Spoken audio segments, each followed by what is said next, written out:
This is If My People Bible reading, part 154. We are in the book of Daniel. And I just went through, rather, LGLMNOP people, and got some more calls came in, that those who got it already. And they wanted me to explain what I meant by Synagogue of Satan, or HaSatan. Um, when the Revelation was written by Johann, one of the last things written, like 95, 96 AD, and then he eventually died as an old man. The word church did not exist. It didn't exist till much later on. The word Christian was barely getting going because it was a mocking sound, making fun of people who hear and obey. People of and all of the beginning believers were of Judah, were Jewish, part of the 12 tribes. All of them. Jesus was Jewish. Oh my gosh, can you believe that? So Christian meant it's mocked like you little piece of whatever of that guy that we killed, who we can't find, by the way. He didn't rise from the dead, did he? So Synagogue of Satan was written in, and we'll go to it. Let's just read it here. Go to Revelation, and I think it's written twice. In Revelation 2:9, Yeshua is speaking to the one of the churches, Smyrna, and I'll read 8 and 9. It says, "To the messenger of the assembly in Smyrna write, these are the words of him who is the first and the last, who died and came to life again. I know your afflictions and your poverty, yet you are rich. I know the slander of those who say they are Jews and are not, but are a synagogue of Satan." Today, it's no different. You can just simply use the word church of Satan, church of HaSatan. If you say synagogue, you're thinking, oh, it must be all those Jewish synagogues. Oh, us Christian churches, we're just great. Really? No, you're not. All right. And then 3:9, that's easy to remember. 2939, Revelation. So I think once again he's speaking to a church here. Um, verse 2. That's assembly. I'll read. It's actually the assembly in Philadelphia. Notice it didn't say church, and it didn't say synagogue. It said assembly.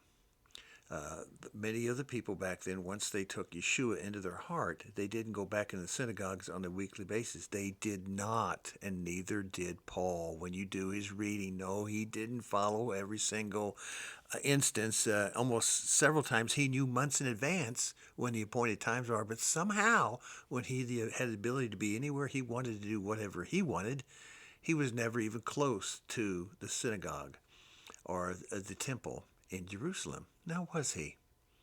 Just saying. When you read the words and don't add to it, just read the words. They were assembling in homes just like you do now, except no COVID. He says this, um, number 8, I know your deeds. See, I've placed before you an open door, and that no one can shut. I know that you have little strength, yet you have kept my word and have not denied my name. I will make those who are the synagogue of HaSatan, the church of Satan, who claim to be Jews, Judah, though they are not, but are liars. I will make them come and fall down at your feet and acknowledge that I have loved you. So that's where I get that from. And today that applies and is applicable to a great number of the 30,000 churches out there called Christian churches. And you can all argue amongst yourselves like the LGGLMNOP people. They all argue amongst themselves. Because I simply say, okay, Southern Baptists, do you recognize, raise your right hand, do you recognize the Church of Latter-day Saints of Jesus Christ? They use the word Jesus Christ in it, so it must be Christian. Do you recognize him? Well, do you? Oh, and do you, Mormon,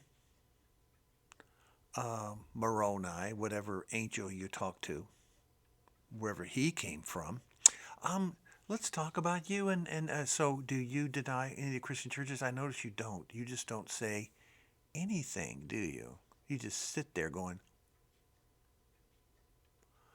yeah. Um, that's kind of important that you stand up for what you represent in this world. So, if you are full of leaven and you know it, are you satanic? Was Lucifer a pretty good guy until he decided to just kind of turn left a little bit? And then he got sin, he got leaven in him. That's why we practice getting the leaven out. We follow Torah every spring, right? We practice because it's a needs to be done. If one generation fails to do it, look what happens. Look what happens to the entire generation in the United States. We could go from a capitalistic nation to a heathen, left-wing, socialist, communist nation in godless, absolutely godless. And in fact, it's not even right because they have their own gods. It's called themselves. And their gods carry iPhones. All right. So we get into the book of Daniel. So for those who want to take notes, we start off with the captivity in Judah. So they've been all taken in for the most part. Now not all of them have been taken in there. Many of the farmers and stuff in the land who stayed in Israel, and some of their families have been there forever and have never left. So they weren't all 100% taken out. That's why you got to be careful who you're dealing with over there, because you're dealing with people who say they're Jews when they're not. You're dealing with people who are of Judah who are, and you don't know the difference between any of them. You got people who are of Judah, born of Judah, all 100% blood of Judah, and they call themselves Palestinians, and their religion is Islam. And why? We went through that before, because thousands of years ago when Islam came in 850 or whatever it is, AD, and started for the next 200 or 300 years wiping people out. You got to remember Muhammad had a lot of background information in Christianity and Judaism. And he came up with another one called Islam, which is not Chrislam, by the way. What a bunch of nutty worlds we live in. So they're taken into captivity, and Daniel's one of them. So the historic events connected with its beginning. Then we're going to get into the dreams of Nebuchadnezzar and the beginning the duration of a Gentile dominion begins to take over. Daniel's companions, the fiery furnace, and angelic deliverances. We may see that in our lifetime. The first king of Babylon, Nebuchadnezzar, his dream about the great tree revealing his temporary disposition, or actually deposition. The last king of Babylon, Belshazzar's vision of the hand revealing his final doom. And then all the Cyruses and kings that took out after that. Daniel himself, the den of lions, angelic deliverance again. The dream and vision of Daniel, the end of the Gentile dominion when it comes up in his dreams.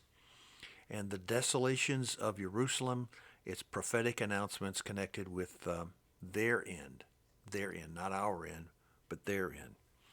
And also remember this, so you understand when you study the Bible and you get into this, and you're more than just reading milk stuff, and you're listening to people that give you more than milk, they give you meat. What I say and what others say like me, you got to kind of test every word I say, test everything, and then rightfully divide the word, and then don't stop there. Why did I say what I said? You find it out. You'll become more intelligent than if I spend 1,000 hours and give you 15 minutes of it, and then you spend 10 hours on what I told you. You've just increased beyond what I knew. And it's all continuous as it grows and grows. It gets better and better. You get more confident, more faith in the Father. And you know the only way is through His Son. But know this. It's important for people to read the Bible and study it. The former part, which is chapter 2, 4 through 7, 28, it's written in Aramaic style. What was the word? Chaldean, Aramaic, Chaldee. While the latter portion is written in Hebrew. That means the historical factual word about you read in the book of Daniel is Chaldean. And later on, when you have the visions and all that prophetic stuff, that's in Hebrew. And you've got to understand, as my brother would say, words mean things. You've got to understand what did they mean by what they just said. When someone says something with idioms and all that in Hebrew, it's deep and it requires study. I think the Father wanted it that way.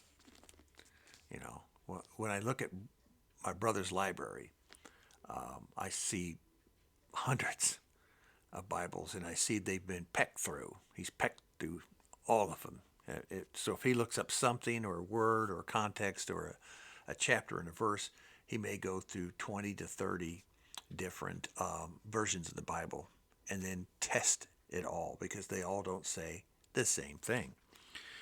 Also, in Hezekiah's day, that's around 604 BC, Syriac Aramaic was not understood by the Jews in Hezekiah's day. So what we went through Kings, they didn't understand anything of the style of what you're reading now. They did not understand this Syriac or this Aramaic stuff. And it's in 2 Kings, verse 18.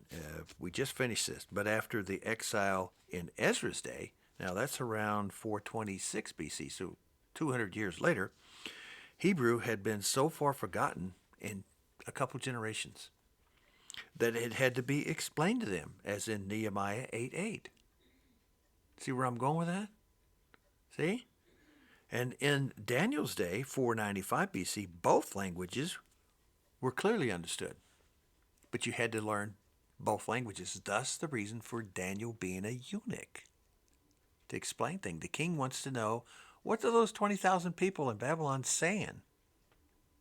I use them as my servant, and they do what I want, and all this stuff, but I don't understand them. Daniel, what are they? What you asked Shadrach, Meshach, Abednego, and what other names they use there? All these other.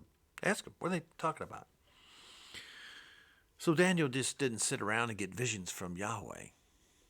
Yod-Heh-Vaveh. He didn't. He studied, just as you should, in these last days. And thus, if an impostor had written the book of Hebrew some 250 years later, think about what I'm saying there, as alleged by modern critics, why should he have defeated his own object by writing any portion in Aramaic as well, as thus proving himself to be a fool as well as a forger? So the evidence of someone writing the Bible later on, they put it in Aramaic and Hebrew, proves that they were writing the word of the Father. They were doing it. They were doing it the right thing. So the Daniel is an important book today that can be understood, but what was put together to make it understood is something that you should thank the Father for. But it's because of its Hebrew, it's got a lot of stuff in there that you're going, what does this mean? Well, the end will be revealed in the beginning. The beginning tells you to look at the end. The end of all things is the book of Revelation, which points you right back to Genesis 1:1 and 1:2. In Genesis 1:1 and 2, there was a perfect world, and everything was great, and there was no sun, there was no moon, there was none of that stuff. And then Revelation 21 and 22, you end up with a perfect world, and there is no sun, and there is no moon. So you can understand that everything in between can be understood.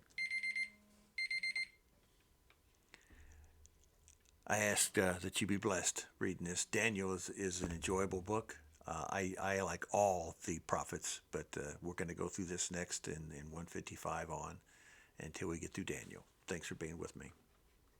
Shalom.